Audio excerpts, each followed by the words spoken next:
Les éditions Sixtrid, avec l'aimable autorisation des éditions Kallman-Lévy, présentent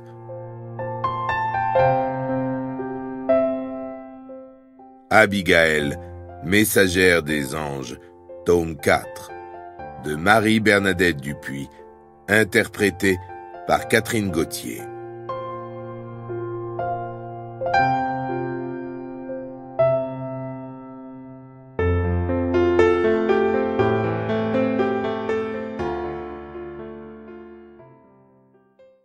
Chapitre 1.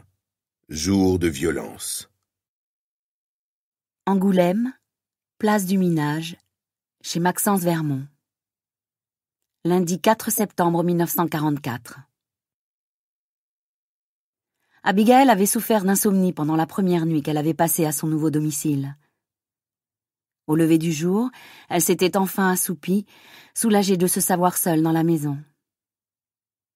En quelques mots jetés d'un ton froid quand il lui avait dit bonsoir la veille, Maxence l'avait prévenu qu'il était attendu à la préfecture dès la première heure.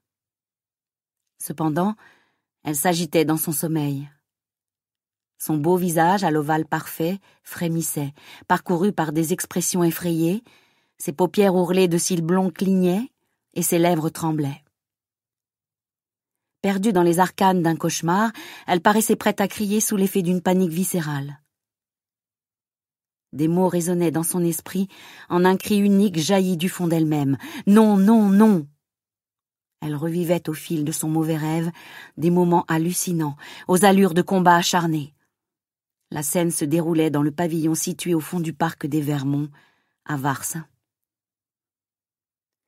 Une réception avait été donnée à l'occasion du mariage qui l'avait lié à Maxence, le fils unique de la famille. Après le banquet et 3 tours de danse, impatient, son époux l'avait entraîné loin des nombreux invités, dispersés devant la riche demeure illuminée.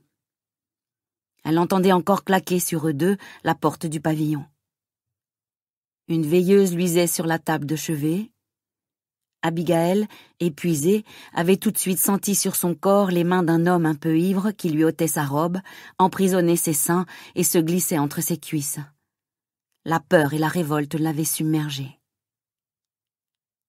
Presque tout de suite, Maxence s'était retrouvé à moitié nu.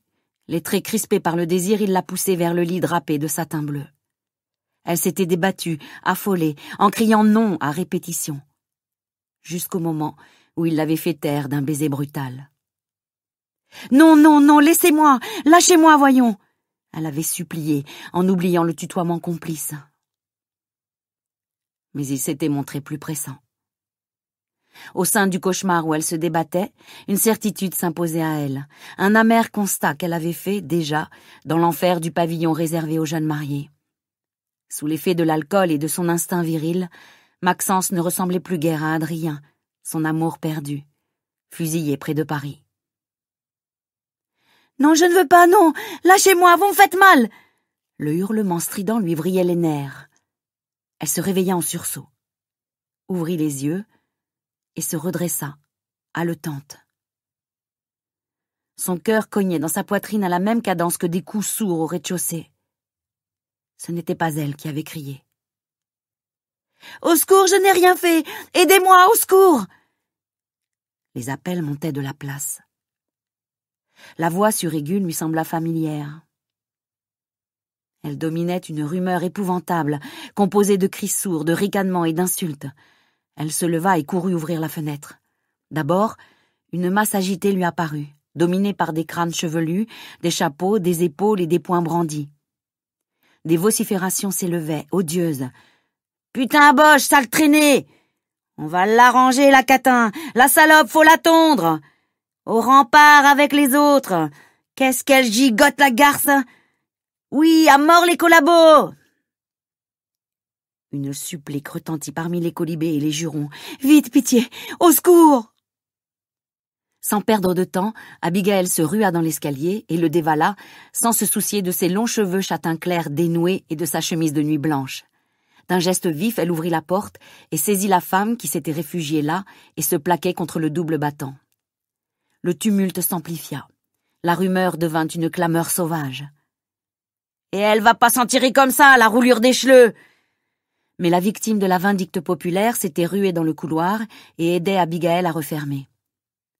Elles durent lutter au début, car un homme taillé en colosse essayait d'entrer, qui renonça bientôt, peut-être dissuadé par la plaque en cuivre où étaient gravés les mots « Étude de maître Maxence Vermont, notaire ». En bon angoumoisin, il connaissait le nom du préfet et celui de son fils. Des huées éclatèrent encore, mais moins virulentes. La troupe assoiffée de violence s'éloignait. « Mon Dieu, ma pauvre Thérèse !»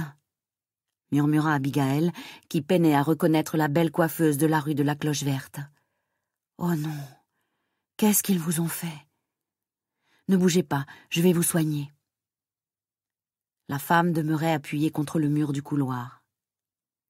Sa somptueuse chevelure cuivrée était tout emmêlée et des mèches pendaient sur ses joues. Du sang maculait son front et son menton, alors que sa robe était déchirée jusqu'à la taille. Son soutien-gorge en nylon rose gardait l'empreinte d'une main crasseuse. « Ils sont fous, totalement fous, » gémit-elle. « Je n'ai rien fait de mal, Abigaël, je vous le jure. Les pires enragés, ce sont les braves dames de mon quartier. Pourtant, elles venaient chez moi, elles aussi. Que vous reproche-t-on? Je ne pouvais pas refuser certaines clientes, les maîtresses des officiers allemands. Maintenant, ils m'accusent d'être une collabo. Il paraît que j'aurais dû leur interdire mon salon. Maurice m'avait averti.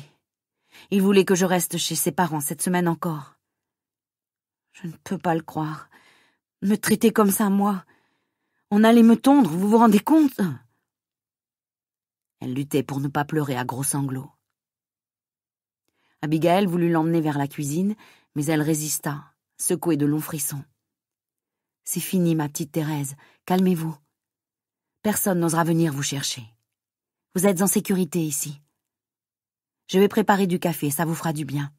Ensuite, je vous prêterai un corsage et une jupe.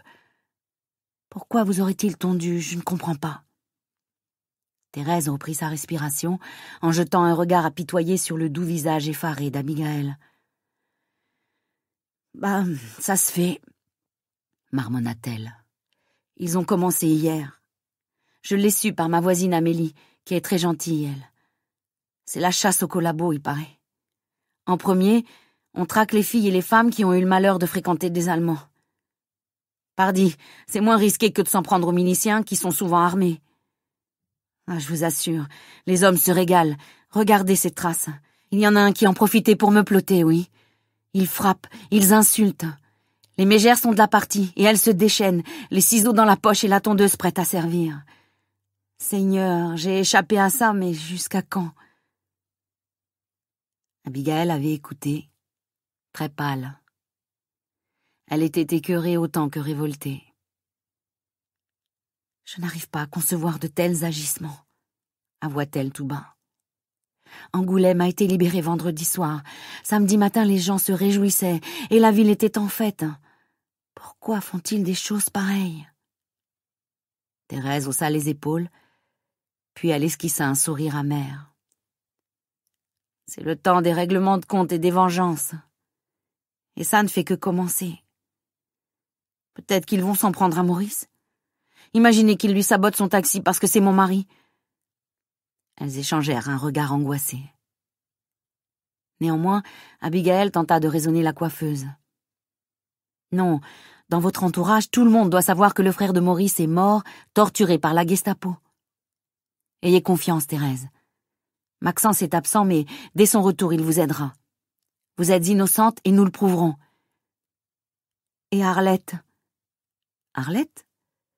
Ma petite apprentie. Elle n'a pas pu courir aussi vite que moi. Il la tenait bien, ces sales types.